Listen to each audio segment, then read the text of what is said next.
وقال الله تعالى يا أيها الناس اتقوا ربكم الذي خلقكم من نفس واحدة وخلق منها زوجها وبث منهما رجالا كثيرا ونساء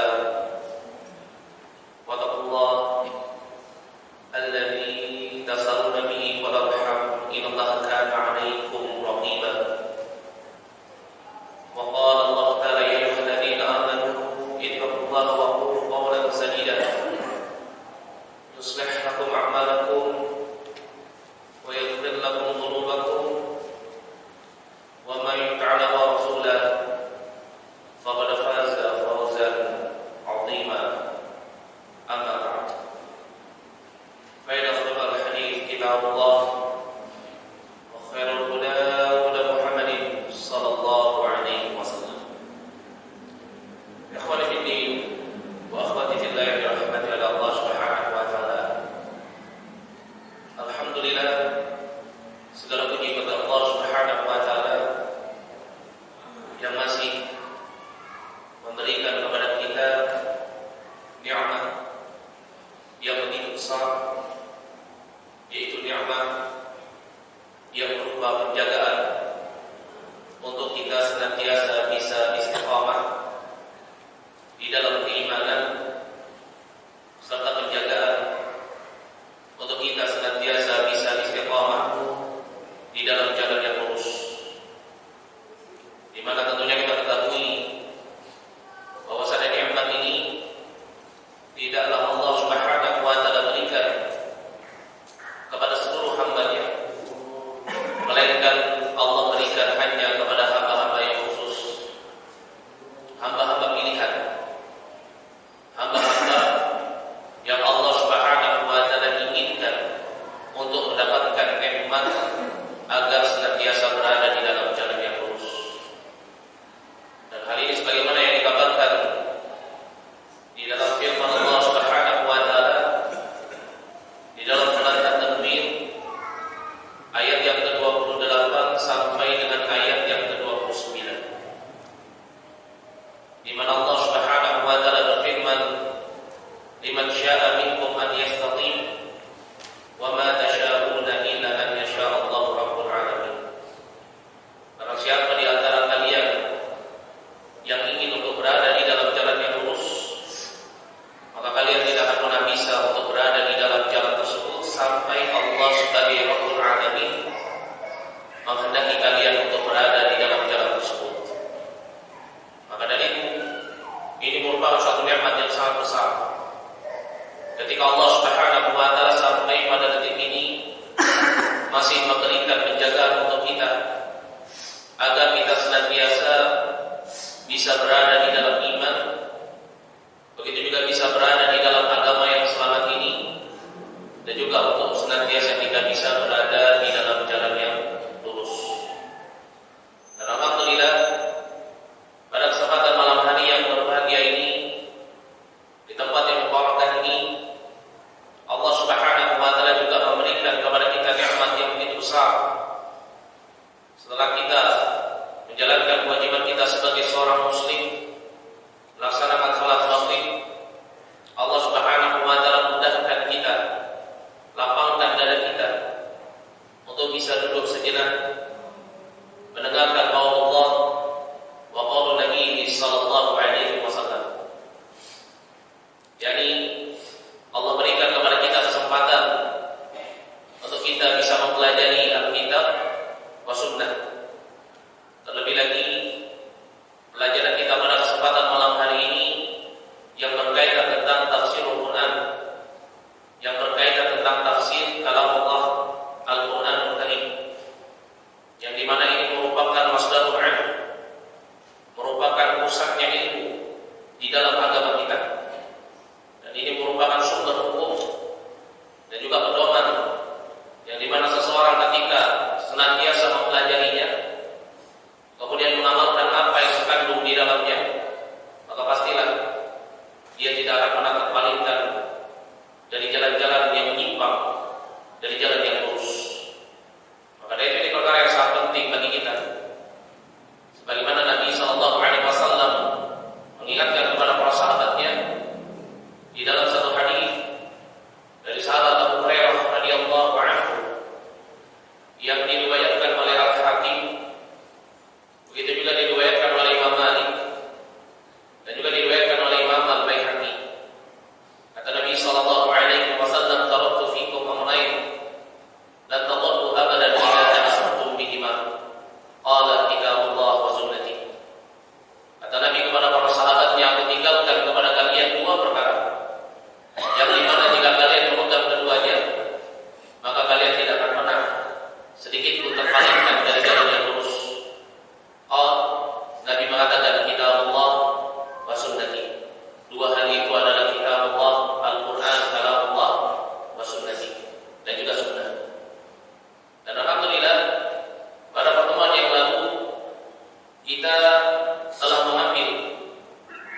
tafsir atau faidah di dalam firman Allah Subhanahu wa taala, yaitu pada surat Al-Baqarah pada ayat yang ke-1 dan juga pada ayat yang kedua, di mana surat Al-Baqarah ini merupakan surat yang termasuk memiliki keutamaan bagi siapa saja yang senantiasa membacanya, bagi siapa saja yang senantiasa mentadabburi tentang makna di dalam setiap ayat-ayat yang terkandung di dalam surat ini.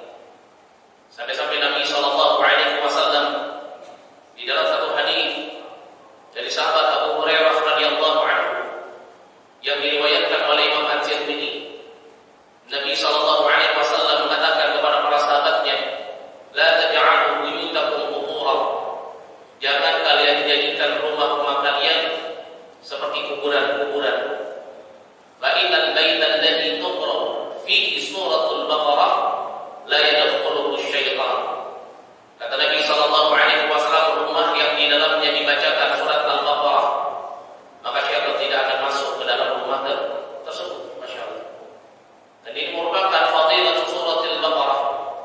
Ini merupakan keutamaan daripada surat Al-Baqarah yang kita pelajari, yang kita ambil, yang kita bacakan, dan kita telaah apa yang terkandung dari firman Allah Subhanahu wa taala ini, yaitu surat yang merupakan sesuatu yang Allah Subhanahu wa taala jadikan keberkahan bagi kita, bagi siapa saja yang senantiasa membacanya. Dan hal ini sebagaimana yang dikabarkan oleh Nabi kita Muhammad sallallahu alaihi wasallam di dalam satu hadis dari sahabat Abu Umamah Al-Bahili radhiyallahu anhu yang diriwayatkan oleh Imam Muslim. Kata Nabi sallallahu alaihi wasallam, "Yaqra'u surat Al-Baqarah fa inna akhdaha barakah." Hendaknya kalian membaca surat Al-Baqarah, fa inna, karena sesungguhnya akhdaha, barang siapa yang senantiasa membacanya, barakah, maka akan mendapatkan keberkahan. Maka dari ini merupakan perkara yang sangat penting bagi kita untuk senantiasa kita ihtimam di dalam pelajaran kita, yaitu di dalam pelajaran tafsir daripada surat Al-Baqarah, karena surat Al-Baqarah ini termasuk dari salah satu surat yang Allah Subhanahu wa taala jadikan untuk kita senantiasa membacanya agar kita mendapatkan keberkahan dari Allah Subhanahu wa taala dan juga terlindungi dari godaan syaitan, baik itu syaitan minal jin ataupun minal ins, baik itu syaitan dari kelompok jin ataupun dari para penyihir-penyihir, syaitan dari golongan manusia. Adapun pada pertemuan sebelumnya kita telah mengambil ayat yang pertama dan juga ayat yang kedua, di mana Allah Subhanahu wa taala berfirman, Alif Lam Mim, "Dzalikal kitabu la raiba fihi hudan lil muttaqin." Allah Subhanahu wa taala berfirman, Alif Lam Mim, "Dzalikal kitab", yakni kitab itu atau kitab ini yang dimaksud adalah Al-Qur'an, la raiba fihi, di dalamnya tidak ada keraguan. Ini maknanya apa yang terkandung di dalam Al-Quran semuanya adalah sesuatu yang benar, datangnya dari Allah Subhanahu wa ta'ala, tidak diragukan lagi kebenarannya. Maka dari itu di muka bumi ini tidak ada kitab yang paling sahih isinya, melainkan yang pertama itu adalah Al-Quran. Dan yang kedua adalah apa? Yakni hadis dari apa? Dari Sahih Bukhari dan Muslim. Masyaallah. Hudan lil muttaqin. Allah Subhanahu wa taala kabarkan kepada kita bahwasanya Al-Qur'an itu merupakan apa? Petunjuk. Dan ini telah kita ambil pada pertemuan sebelumnya. Ayat ini menerangkan kepada kita bahwasanya yang namanya hidayah Allah itu ada dua. Ada hidayah yang khusyuk Allah Subhanahu wa taala berikan, ada hidayah yang bisa diberikan atas izin Allah Subhanahu wa taala melalui Rasulnya. Begitu juga termasuk di dalamnya apa? Kitab, yaitu Al-Qur'anul Karim. Hidayah yang khusus yang datangnya dari Allah disebut sebagai ilham atau taufik. Adapun hidayah yang bisa datang dari selain Allah atas izin Allah, yaitu disebut sebagai apa? Disebut sebagai al-bayan. Dan ini telah kita ambil pada pertemuan sebelumnya. Disebutkan di dalam firman Allah Subhanahu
wa sunnah.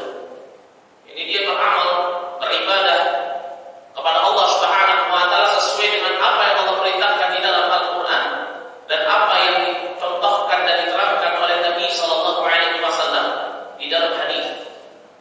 Maka seseorang tidak dikatakan sebagai orang yang bertakwa sampai dia menjadikan ibadahnya dibangun di atas ilmu. Ini orang yang bertakwa. Kalau ada seseorang yang dia beribadah kepada Allah tetapi tidak dibangun di atas ilmu, meskipun ibadahnya tampak seperti ibadah yang indah, ibadah yang bagus, ibadah yang berat, maka dia tidak dikatakan sebagai orang yang bertakwa. Kalau seseorang yang bertakwa, selain dia takut kepada Allah, dia tidak melakukan suatu amalan di dalam ibadahnya kecuali dibangun di atas ilmu. Maka dari itu Imam Bukhari mengatakan al-ilmu qabla al-qawli wal amal. Imam Bukhari mengatakan berilmu terlebih dahulu sebelum berbicara dan beramal. Begitu juga disebutkan oleh sahabat Ali bin Abi Thalib bahwasanya yang namanya takwa itu bukan cuma sekedar al-khauf minal jalil wal amal bitanzil. Termasuk daripada ketakwaan juga al-wana'atu bil qalil. Seseorang dia merasa cukup dengan yang sedikit. Ini apa? Orang tidak dikatakan sebagai orang yang bertakwa sampai dia senantiasa bersyukur terhadap Allah Subhanahu wa taala atas apa-apa yang Allah takdirkan untuk dirinya, atas apa-apa yang Allah Subhanahu wa taala berikan kepada dirinya. Ya, seseorang kalau misalkan dia mendapatkan rezeki sedikit kemudian dia malas beribadah, ya maka apa? Maka dia tidak dikatakan sebagai orang yang bertakwa. Tidak bisa mensyukuri nikmat yang Allah berikan kepada dirinya, tidak bisa menerima takdir yang dianggapnya sebagai takdir yang buruk, maka ini bukan bagian daripada ketakwaan. Maka orang-orang yang seperti ini dia tidak akan pernah mendapatkan hidayahnya Allah Subhanahu wa taala. Itu apa? Orang yang tidak bisa memiliki sifat qanaah, orang yang tidak bisa bersyukur terhadap kehendak Allah Subhanahu wa taala, terhadap nikmat yang Allah Subhanahu wa taala berikan. Kemudian juga disebutkan oleh sahabat Ali bin Abi Thalib radhiyallahu anhu, makna takwa itu juga adalah al-isti'dad li yaumir rahim, yakni seseorang senantiasa mempersiapkan dirinya untuk kehidupan di akhirat kelak. Ini ciri orang yang bertakwa. Maka dari itu seseorang yang dia dikategorikan sebagai orang yang bertakwa adalah orang yang senantiasa zuhud terhadap dunia. Yaitu apa? Dia meninggalkan perkara-perkara yang tidak bermanfaat untuk akhiratnya. Ini ciri daripada orang yang bertakwa. Tidak mabuk dengan dunia, tidak gila dengan dunia. Maka seseorang kalau misalkan di dalam hatinya masih cintanya kepada dunia lebih besar daripada akhirat, maka dapat dipastikan dia tidak termasuk daripada orang-orang yang bertakwa. Karena orang yang bertakwa adalah orang yang senantiasa mempersiapkan dirinya untuk kehidupan setelah kematian. Ini ciri daripada orang yang bertakwa. Dan inilah yang disebutkan di dalam surat Al-Baqarah ayat yang kedua, Allah akan memberikan hidayah melalui Al-Quran hanya untuk orang-orang yang senantiasa bisa memiliki ketakwaan atau menjaga ketakwaannya kepada Allah Subhanahu wa taala. Adapun Al-Imam Al-Hasan Al-Basri, beliau menyebutkan bahwasanya al-muttaqun, orang-orang yang bertakwa itu adalah ittaqu ma hurima alaihim. Orang yang bertakwa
ihsan ila ihsan.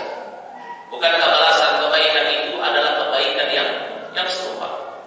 Jadi seseorang kalau dia senantiasa berbuat baik, maka Allah Subhanahu wa taala akan senantiasa menjaga dirinya untuk berada di dalam hidayah. Contoh misalkan seseorang dia punya azam, aku enggak akan pernah berkata dusta. Allah pasti berikan petunjuk dia untuk masuk ke dalam hidayah. Ya, seseorang dia berazam untuk enggak akan menzalimi orang lain, maka Allah Subhanahu wa taala akan memberikan hidayah untuk dirinya agar dia berada di dalam jalan yang lurus. Dan ini merupakan balasan yang terbaik dari amalan yang dikerjakan oleh seorang hamba, yaitu Allah Subhanahu wa taala memberikan kepada dirinya penjagaan, yaitu apa? Allah jadikan dia berada di dalam hidayah. Maka dari itu Allah Subhanahu wa taala berfirman di dalam surat Al-Imran ayat yang ke-102, Allah Subhanahu wa taala mengabarkan dan memerintahkan kepada kita, ya ayyuhalladzina amanu ittaqullaha haqqa tuqatih wa la tamutunna illa wa antum muslimun. Wahai orang yang beriman, bertakwalah kalian kepada Allah dengan sebenar-benarnya takwa, dan jangan sampai kalian meninggalkan dunia ini kecuali dalam keadaan seorang muslim. Apa maknanya? Bisa lebih takwa, karena sebab ketakwaan maka seseorang akan dijaga oleh Allah Subhanahu wa taala untuk tetap menjadi orang-orang yang beriman. Sehingga dengannya dia senantiasa bisa istiqamah di dalam Islam sampai ajal menjemputnya. Dan seseorang ketika Allah Subhanahu wa taala berikan kepada dirinya hidayah, maka Allah Subhanahu wa taala akan mudahkan dirinya untuk bisa menerima al-haq. Allah akan mudahkan dirinya untuk bisa menjalankan apa-apa yang disyariatkan di dalam Islam. Dan ini merupakan apa? Ini merupakan ciri orang yang mendapatkan hidayah. Dan hal ini sebagaimana yang dikabarkan di dalam firman Allah Subhanahu wa taala di dalam surat Al-An'am ayat yang ke-100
sehingga menyebabkan dirinya untuk senantiasa beristighfar kepada Allah, senantiasa bertaubat kepada Allah.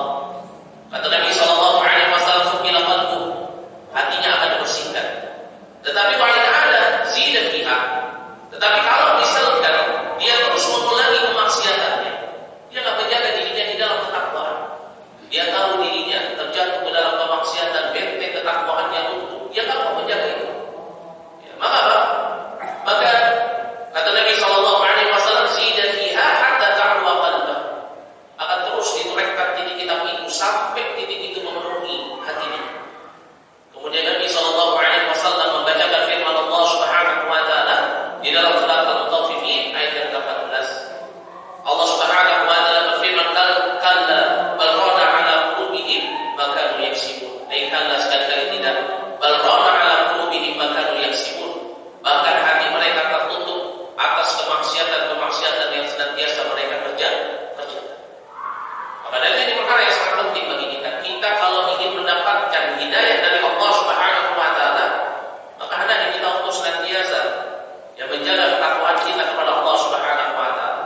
Seseorang kalau misalkan dia ingin untuk mendapatkan hidayah Allah Subhanahu wa taala, maka jangan sampai dia biarkan dirinya berada di dalam kemaksiatan. Kenapa? Karena kemaksiatan ini akan menjadi penghalang dirinya untuk mendapatkan hidayah Allah Subhanahu wa taala.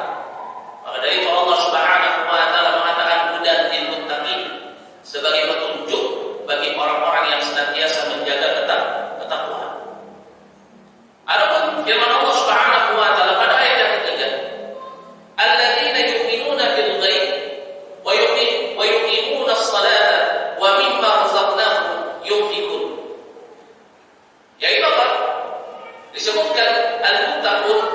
Allah Subhanahu wa taala menjelaskan alladzina yu'minuna, ai orang-orang yang bertakwa itu adalah orang-orang yang senantiasa beriman kepada perkara yang gaib, wa yuqimuna as-salat, dan senantiasa mendirikan salat, wa mimma razaqnahum yunfiqun, dan terhadap apa-apa yang kami rezekikan kepada mereka yunfiqun, mereka senantiasa menginfakkannya. Kemudian Allah Subhanahu wa taala juga melanjutkan menerangkan di dalam ayat yang keempat, wal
Iman itu juga maknanya adalah iqrar, pengakuan.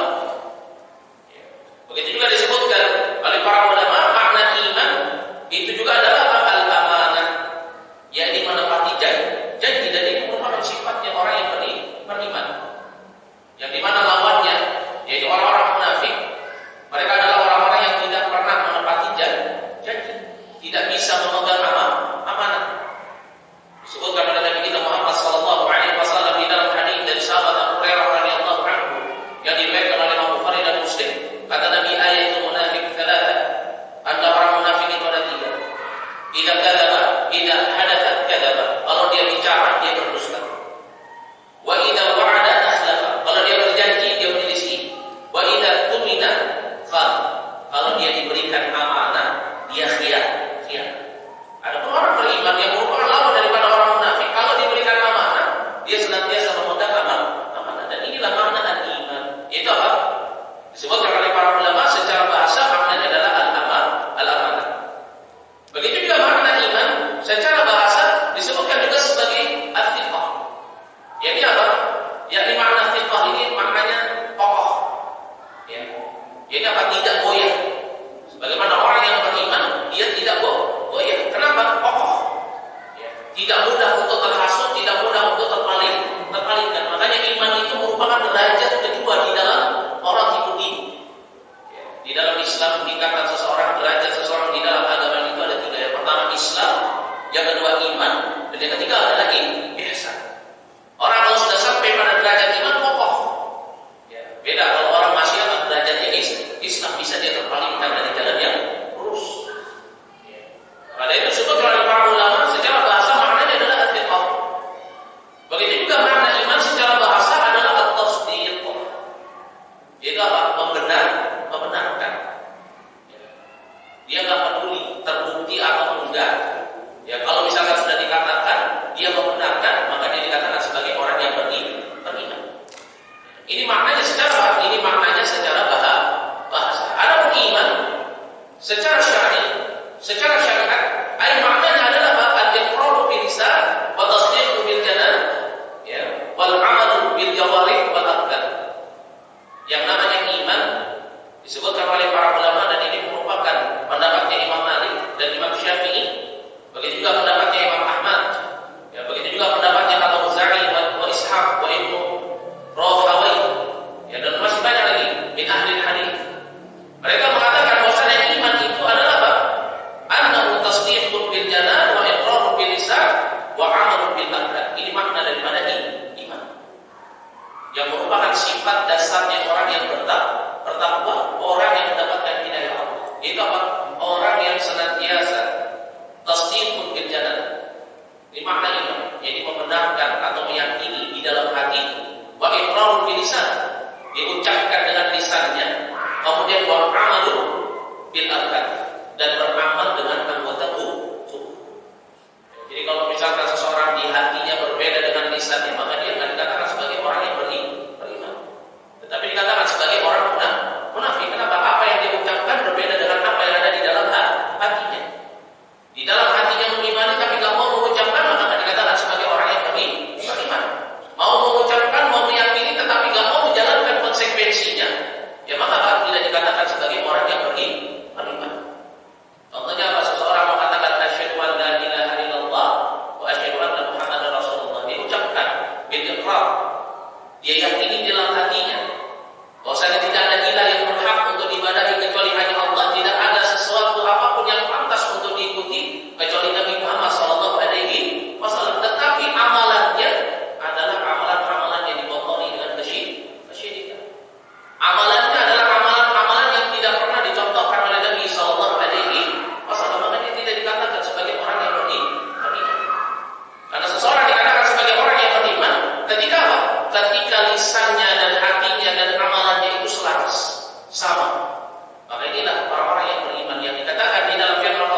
orang yang beriman terhadap perkara yang gaib, orang yang mendirikan salat, orang yang senantiasa mensedekahkan hartanya, menginfakkan hartanya, orang-orang yang senantiasa mengimani kitab-kitab yang diturunkan kepada para rasul, begitu juga kitab yang dibawa oleh Nabi sallallahu alaihi wasallam. Begitu juga Pak, yakni mereka adalah orang-orang yang beriman terhadap apa? Hari akhirat. Dan Nabi sallallahu alaihi wasallam ketika ditanya oleh Jibril alaihissalam dalam rangka untuk memberikan pengajaran atau pelajaran dan ilmu kepada para sahabatnya tentang makna iman, Nabi mengatakan iman itu adalah engkau beriman kepada Allah dan engkau beriman kepada malaikatnya, engkau beriman kepada kitab-kitabnya, dan engkau beriman kepada rasulnya. Jadi termasuk dari umuril ghaib. Itu apa? Beriman kepada Allah, beriman kepada malaikat. Begitu juga apa? Beriman kepada takdir yang baik dan buruk, dan juga beriman kepada hari akhirat. Dan makna beriman kepada yang gaib itu apa? Seseorang dia mengimani adanya Allah Subhanahu wa taala padahal dia enggak pernah melihat Allah. Begitu juga apa? Seseorang dia mengikuti Nabi sallallahu alaihi wasallam padahal dia enggak pernah bertemu dengan Nabi sallallahu alaihi wasallam. Maka dari itu ada sahabat Nabi sallallahu alaihi wasallam bertanya kepada Nabi, "Ya Rasulullah, ada enggak orang yang lebih baik dari kamu?" Ini apa? Para sahabat Nabi sallallahu alaihi wasallam. Ada enggak kelompok yang lebih baik daripada kami, generasinya para sahabat? Kata Nabi, "Ada." Siapa itu? Kata Nabi sallallahu alaihi wasallam, orang-orang yang hidup ketika Nabi sallallahu alaihi wasallam telah wafat. Tetapi mereka beriman terhadap apa yang dibawa oleh Nabi Muhammad sallallahu alaihi wasallam. Padahal apa? Padahal mereka enggak hidup sezaman dengan Nabi sallallahu alaihi wasallam. Dan ini yang disebut sebagai keimanan. Orang yang mengimani perkara yang gaib, orang yang hanya ketika dikabarkan di dalam Al-Quran, di dalam hadis, dia percaya padahal dia belum pernah bertemu Allah, dia juga belum pernah bertemu dengan Nabi sallallahu alaihi wasallam. Dan inilah orang-orang yang mendapatkan hidayah Allah Subhanahu wa taala. Itu orang yang beriman, itu cirinya pertama. Ya. Adapun ciri-ciri orang yang beriman, yang pertama sebagaimana disebutkan di dalam ayat yang ketiga, saya percaya terhadap al-ghaib. Ini sebagaimana yang Allah Subhanahu wa taala firmankan dalam surat An-Naml ayat yang ke-65. Disebutkan dalam surat An-Naml ayat yang ke-65, Allah Subhanahu wa taala berfirman, "Qul la ya'lamu man fis samawati wal ardh al-ghaiba illa Allah." Ya, katakanlah tidak ada seorang pun di langit dan di bumi yang mengetahui perkara gaib kecuali hanya Allah. Ini termasuk di dalam beriman kepada perkara gaib, kita mengimani hanya Allah Subhanahu wa taala yang mengetahui perkara gaib. Dan di dalam perkara gaib kita tak boleh mengimani kecuali ada dalil minal kitab wa sunnah. Kemudian yang kedua yang disebutkan di dalam ayat yang ketiga, ayat orang-orang yang mendirikan salat. Ini merupakan ciri daripada orang-orang yang beriman.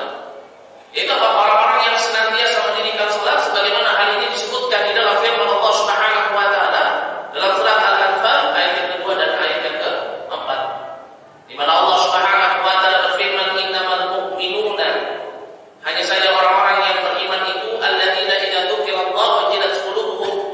Kalau misalkan disebutkan atau diingatkan tentang Allah, wajilat qulubuhum, atau disebut nama Allah, maka akan bergetar hatinya. Wa idza tuliyat 'alaihim ayatu, kalau dibacakan kepada mereka ayat-ayatnya, yakni Al-Qur'anul Karim, zadatuhum imanan, maka akan bertambah keimanan mereka. Wa 'ala rabbihim yatawakkalun. Ini mereka adalah orang-orang yang senantiasa bertawakal kepada Allah, alladzina yuqimuna as-salata wa mimma razaqnahum yunfiqun. Ini orang-orang yang senantiasa mendirikan salat dan orang-orang yang senantiasa menginfakkan harta yang Allah Subhanahu wa taala rizkikan kepada mereka. Kenapa disebutkan di sini kalimat daripada iman itu, atau dari ciri orang yang beriman adalah mendirikan salat dan juga apa? Dan juga menginfakkan harta atau sedekah. Kenapa? Karena iman itu bukan cuma an-nutqu bil lisan atau al-iqrar bil lisan. Bukan cuma sekedar i'tiqad bil janan. Tetapi yang namanya iman juga apa? Amalun bil jawarih. Seseorang dengan keimanannya tersebut dia menjalankan konsekuensinya dengan apa? Dia menjalankan apa yang diperintahkan kepada dirinya. Orang beriman diperintahkan apa? Untuk berpuasa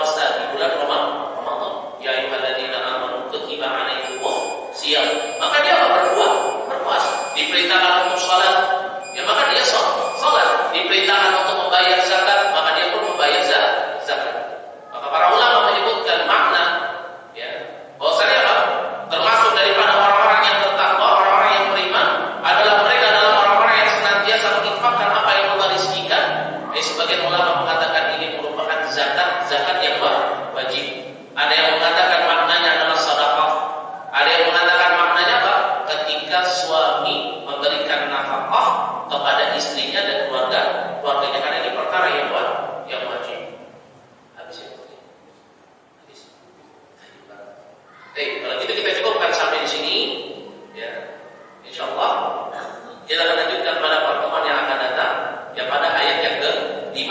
Kita sudah mengambil ayat yang ketiga dan keempat, dan ayat yang ketiga dan keempat menerangkan kepada kita tentang apa? Ciri daripada orang yang bertakwa, yaitu adalah mereka orang-orang yang beriman terhadap perkara yang gaib, orang-orang yang senantiasa mendirikan salat, orang-orang yang senantiasa membayar zakat, dan orang-orang yang senantiasa beriman terhadap kitab Allah yang disampaikan oleh Nabi Muhammad SAW dan juga kitab-kitab sebelumnya. Begitu juga mereka adalah orang-orang yang beriman kepada hari akhirat. Dan insyaallah ayat yang ke-5 kita akan ambil pada pertemuan yang akan datang.